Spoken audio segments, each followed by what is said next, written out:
നമ്മുടെ എല്ലാ വീഡിയോസിലും എപ്പോഴും പറയുന്ന ഒരു കാര്യമുണ്ട്, പേഴ്സണൽ ബൗണ്ടറി കീപ്പ് ചെയ്യണം, പേഴ്സണൽ ബൗണ്ടറി നമ്മൾ സെറ്റ് ചെയ്യണം. റിലേഷൻഷിപ്പിലായാലും എവിടെയാണെന്നുണ്ടെങ്കിലും ഒരു ബൗണ്ടറി നമ്മൾ കീപ്പ് ചെയ്യണം എന്നുള്ളതൊക്കെ നമ്മുടെ സെൽഫ് ഇംപ്രൂവ്മെൻറ്റിന് അല്ലെങ്കിൽ നമ്മുടെ സെൽഫ് വാല്യൂ കൂട്ടുന്ന ഒരു കാര്യമാണ്. അത് നമുക്ക് എവിടെയെങ്കിലും സക്സസ്ഫുള്ളി എത്തണം എന്നുണ്ടെങ്കിൽ ഏറ്റവും ബെസ്റ്റ് ആയിട്ടുള്ള ഒരു കാര്യമാണ് ഈ ബൗണ്ടറി എന്നൊക്കെ ഉള്ളത് അല്ലേ. അപ്പോൾ എന്താണ് ഈ പേഴ്സണൽ ബൗണ്ടറി കൊണ്ട് നമ്മൾ ഉദ്ദേശിക്കുന്നത്, എന്തിനാണ് ഈ പേഴ്സണൽ ബൗണ്ടറി സെറ്റ് ചെയ്യുന്നത് എന്നുള്ളത് നമ്മൾ ഡീറ്റെയിൽ ആയിട്ട് നമ്മൾ ഇന്ന് നോക്കും. Welcome to just talk.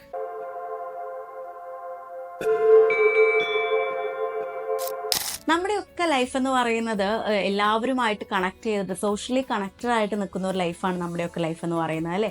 ഒരു റിലേഷൻഷിപ്പും ഇല്ലാണ്ടുള്ള ഒരു ലൈഫ് നമുക്ക് ആലോചിക്കാൻ പറ്റുമോ? ഒരാളുമായിട്ട് കണക്റ്റഡ് അല്ലാത്തൊരു ലൈഫ് നമുക്ക് ആലോചിക്കാൻ പറ്റുമോ? ഒരിക്കലും ഇല്ല അല്ലേ. അപ്പോൾ ആരെയും ഒന്നിനെയും നമുക്ക് അവോയ്ഡ് ചെയ്തുകൊണ്ട് നമുക്ക് ഈ ഒരു സോഷ്യലി കണക്റ്റഡ് ആയിട്ടുള്ള ഒരു ലോകത്ത് നമുക്ക് ജീവിക്കാൻ പറ്റത്തില്ല. അപ്പം അങ്ങനെയുള്ള ഒരു സിറ്റുവേഷൻസിൽ നമ്മൾ ഈ പേഴ്സണൽ ബൗണ്ടറി കീപ്പ് ചെയ്യേണ്ടത് അത്യാവശ്യമായിട്ടുള്ള ഒരു കാര്യമാണ്. അപ്പോഴാണ് നമുക്ക് നോ പറയേണ്ടവിടെ നോ പറയാൻ പറ്റത്തുള്ളൂ. അല്ലാന്നുണ്ടെങ്കിൽ നമ്മൾ എല്ലാ കാലത്തും എന്ത് ചെയ്യണം, ബാക്കിയുള്ളവരെ പ്ലീസ് ചെയ്തുകൊണ്ട് ജീവിക്കേണ്ടി വരും. അല്ലെങ്കിൽ നമ്മളുടെ ഒരു ലൈഫിൽ നമ്മൾ ഫോക്കസ്ഡ് ആയിരിക്കില്ല, ബാക്കിയുള്ളവരുടെ കാര്യങ്ങളിലായിരിക്കും എപ്പോഴും ഫോക്കസ്ഡ് ആവുക. അവർക്ക് വേണ്ടി ഓരോന്ന് കാര്യങ്ങൾ ചെയ്തു കൊടുക്കുക. അവരോരോന്ന് പറയുമ്പോൾ നമ്മൾ ഒരു മടി കൂടാണ്ട് ചെയ്തു കൊടുക്കാൻ നിൽക്കേണ്ടി വരും. നമ്മുടെ വാല്യൂസ് നമ്മൾ മനസ്സിലാക്കാണ്ട് പോകും, സെൽഫ് എസ്റ്റീം കുറഞ്ഞു പോകും. അതുപോലെ തന്നെ ബാക്കിയുള്ളവരുടെ മുന്നിൽ നമുക്കൊരു വാല്യൂ ഇല്ല എന്നുള്ളത് നമ്മൾ മനസ്സിലാക്കിക്കൊണ്ടും ആ വിഷമങ്ങളൊക്കെ ഉള്ളിലൊതുക്കി, ആർക്കും നമ്മളൊരു പരിഗണന ഇല്ല എന്നൊക്കെ മനസ്സിലാക്കി അതൊക്കെ ഉള്ളിലൊതുക്കി വിഷമിച്ച് ജീവിക്കേണ്ടി വരും. അവിടെയാണ് ഈ പേഴ്സണൽ ബൗണ്ടറി എന്നതുകൊണ്ടുള്ള ആ ഒരു വാല്യൂ നമ്മൾ മനസ്സിലാക്കേണ്ടത്. അപ്പം എന്താണ് ഈ പേഴ്സണൽ ബൗണ്ടറി എന്നുകൊണ്ട് ഉദ്ദേശിക്കുന്നത്? ഒന്നുമില്ല, സിമ്പിൾ. നമ്മളെല്ലാ വ്യക്തികൾക്കും ഓരോരോ റൂൾസ് ഉണ്ടായിരിക്കും, അല്ലാന്നുണ്ടെങ്കിൽ ഓരോരോ കാര്യങ്ങളിൽ കുറച്ചൊരു ലിമിറ്റേഷൻസ് ഉണ്ടായിരിക്കും അല്ലേ. ആ ഒരു ലിമിറ്റേഷൻസ് അത് കീപ്പ് ചെയ്യാൻ അത്ര തന്നെ ഉള്ളൂ ഈ പേഴ്സണൽ ബൗണ്ടറി കൊണ്ട് ഉദ്ദേശിക്കുന്നത്. നമ്മളുടേതായിട്ടുള്ള കുറച്ച് ലിമിറ്റേഷൻസും അല്ലെങ്കിൽ കുറച്ച് റൂൾസൊക്കെ ഒന്ന് സെറ്റ് ചെയ്തിട്ട് ഒരു പേഴ്സണൽ ബൗണ്ടറി സെറ്റ് ചെയ്യുക. അത് ആരെയും വെറുപ്പിച്ചുകൊണ്ടാവരുത്, അല്ലാന്നുണ്ടെങ്കിൽ ഒരു സെൽഫിഷ്നെസ് ആയിട്ടുള്ള ഒരു വേയിലൂടെ ആവരുത്. നല്ല രീതിക്ക് തന്നെ നമ്മളുടേതായിട്ടുള്ള റൂൾസും നമ്മളുടേതായിട്ടുള്ള ഒരു ബൗണ്ടറിയും എല്ലാം നമ്മൾ കീപ്പ് ചെയ്യാനായിട്ട് നോക്കുക. അങ്ങനെ കീപ്പ് ചെയ്ത് കഴിഞ്ഞാലുള്ള ഗുണം നമുക്ക് ഒട്ടേറെയാണ്. അങ്ങനെ പേഴ്സണൽ ബൗണ്ടറി കീപ്പ് ചെയ്യുന്നതിൻ്റെ ലക്ഷണങ്ങൾ എന്തൊക്കെയാണെന്ന് നോക്കാം. അങ്ങനെ കീപ്പ് ചെയ്യുന്നവരുടെ ലക്ഷണങ്ങൾ എന്തൊക്കെയാണെന്നുള്ളത് നമുക്ക് 1 by 1 ആയിട്ട് നോക്കാം. ഒന്നാമത്തെ കാര്യം എന്ന് പറയുന്നത് വെരി ഇമ്പോർട്ടൻറ്റ്, ഒരു ഗിൽറ്റും ഇല്ലാണ്ട് നോ പറയാൻ പറ്റുക എന്നുള്ളതാണ് അല്ലേ.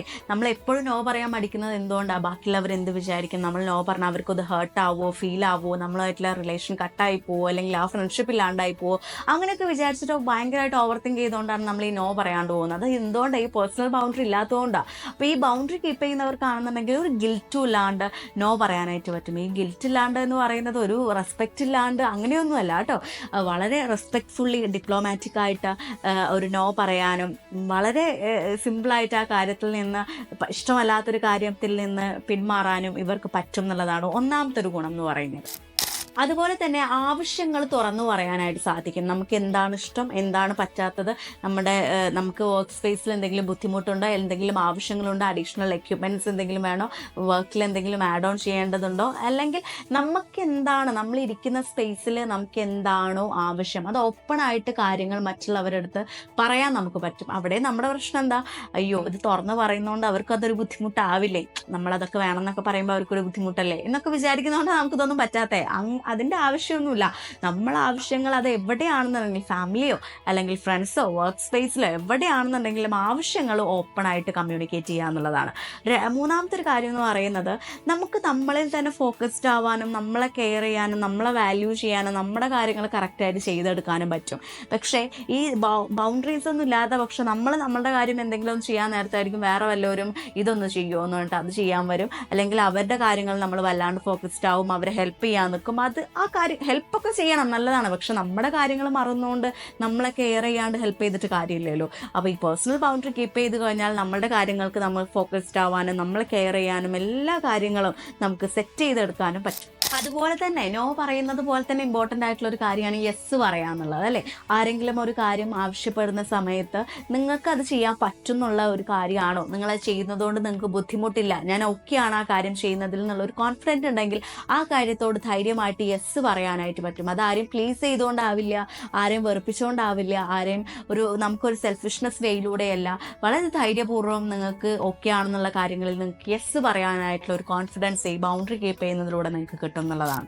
അതുപോലെ തന്നെ നമുക്ക് ഒരു പേടിയും ഇല്ലാണ്ട്, ഒരു ഭയവും ഇല്ലാണ്ട് ഡിഫിക്കൽട്ടായിട്ടുള്ള സിറ്റുവേഷനിലൂടെ കടന്നു പോകുന്നുണ്ടെങ്കിൽ അതിന് എതിരായിട്ട് നമുക്ക് പെരുമാറാനും, അതുപോലെ തന്നെ ബാക്കിയുള്ളവരുടെ നമുക്ക് പേടിപ്പെടുത്തുന്ന കുറേ കാര്യങ്ങളുണ്ടാവുമല്ലോ, ഇമോഷണലി ആയിട്ടുണ്ടെങ്കിലും ഇനി വല്ല ഫീലിങ്സ് ആണെന്നുണ്ടെങ്കിലും ബാക്കിയുള്ളവർക്ക് എന്ത് തോന്നും, ഞാനത് ധൈര്യപൂർവ്വം പറഞ്ഞു കഴിഞ്ഞാൽ എന്തെങ്കിലും അവർക്കൊരു ബുദ്ധിമുട്ടാകുമോ, അങ്ങനത്തെ യാതൊരുവിധ പേടിയും ഇല്ലാണ്ട് കാര്യങ്ങൾ തുറന്ന് സംസാരിക്കാനും ഡിഫിക്കൽട്ടീസ് തുറന്ന് സംസാരിക്കാനുള്ള ഒരു കോൺഫിഡൻസ് ഇവർക്ക് ഓട്ടോമാറ്റിക്കലി ഉണ്ടാവും എന്നുള്ളതാണ്.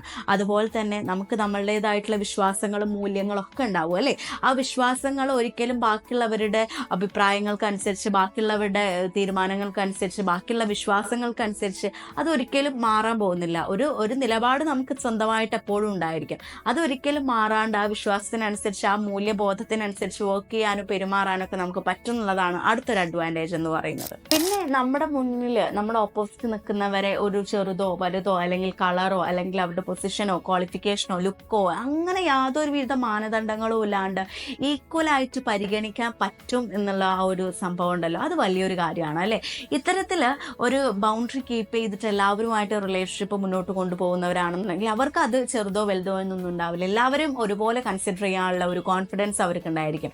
അതുപോലെ തന്നെ നമ്മൾ പറയുന്ന പല പല കാര്യങ്ങളും മറ്റുള്ളവരിൽ എതിർപ്പുണ്ടാക്കുന്നവ അതായിരിക്കാം, അല്ലാന്നുണ്ടെങ്കിൽ ഡിസഗ്രീസ് അവർക്ക് ഉണ്ടായിരിക്കാം. അതൊന്നും മാനിക്കാതെ നമ്മളോടുള്ള റെസ്പെക്റ്റിന്റെ പുറത്ത് നമ്മൾക്ക് എല്ലാ കാര്യങ്ങളും തുറന്ന് സംസാരിക്കാൻ പറ്റും എന്നുള്ളതും ഒരു കോൺഫിഡൻ്റ് ആയിട്ടുള്ള ഒരു കാര്യമാണ്. പിന്നെ ഏറ്റവും ഇമ്പോർട്ടൻ്റ് ആയിട്ടുള്ള ഒരു കാര്യം നമ്മുടെ ഫീലിങ്സ്, നമ്മുടെ വാല്യൂസ് അത് കറക്റ്റായിട്ട് മനസ്സിലാക്കുക എന്നുള്ളതാണ്.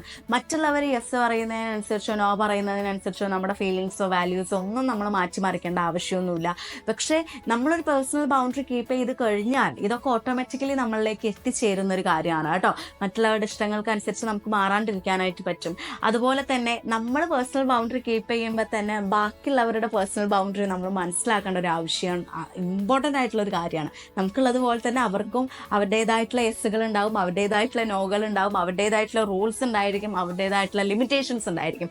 അതൊക്കെ നമ്മൾ മനസ്സിലാക്കിക്കൊണ്ട് വേണം പെരുമാറാനായിട്ട്. അല്ലാണ്ട് നമുക്ക് മാത്രം പേഴ്സണൽ ബൗണ്ടറി, ബാക്കിയുള്ളവർക്ക് അതൊന്നുമില്ല, ബാക്കിയുള്ളവരുടെ ലൈഫിലേക്ക് ഇടിച്ച് കയറുക, അങ്ങനത്തെ ഒരു ആറ്റിറ്റ്യൂഡ് വെക്കരുത്. അപ്പോൾ ബാക്കിയുള്ളവരുടെ വാല്യൂസും ബാക്കിയുള്ളവരുടെ ഫീലിങ്സും ബാക്കിയുള്ളവരുടെ എന്താ പറയുക റൂൾസും ലിമിറ്റേഷൻസും എല്ലാം മനസ്സിലാക്കിക്കൊണ്ട് വേണം നമ്മൾ പെരുമാറാനായിട്ട്. ഇങ്ങനെ ഈ പേഴ്സണൽ ബൗണ്ടറി സെറ്റ് ചെയ്ത് കഴിഞ്ഞാൽ ഒരു ഗുണം എന്താണെന്ന് വെച്ചാൽ ബാക്കിയുള്ളവരുടെ മുന്നിൽ നമുക്ക് തല കുമ്പിട്ട് നിൽക്കേണ്ടി വരില്ല.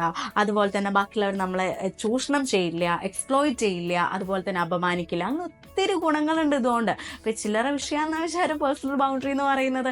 അതുകൊണ്ടാണ് എല്ലായ്പ്പോഴും നിങ്ങളുടെ വാല്യൂ, നിങ്ങളുടെ ഒരു സെൽഫ് എസ്റ്റീം ഒക്കെ നിങ്ങൾ കാത്തു സൂക്ഷിക്കണം എന്നുണ്ടെങ്കിൽ എപ്പോഴും എല്ലാ റിലേഷൻഷിപ്പിലും പേഴ്സണൽ ബൗണ്ടറി കീപ്പ് ചെയ്യണം എന്ന് പറയുന്നതിൻ്റെ ഒരു ഇമ്പോർട്ടൻസ് ഇതൊക്കെയാണ് കേട്ടോ. ഇനിയെങ്കിലും ഒരു പേഴ്സണൽ ബൗണ്ടറി നിങ്ങൾ കീപ്പ് ചെയ്യണം. നിങ്ങളിലേക്ക് ആളുകൾ വന്ന് ഇടിച്ച് കയറി നിങ്ങളെ കാര്യങ്ങളൊക്കെ മനസ്സിലാക്കാണ്ടിരിക്കണമെങ്കിൽ, അല്ലെങ്കിൽ നിങ്ങളെ ചൂഷണം ചെയ്യാണ്ടിരിക്കണമെങ്കിൽ ഒരു പേഴ്സണൽ ബൗണ്ടറി എന്തായാലും കീപ്പ് ചെയ്തോളൂ കേട്ടോ.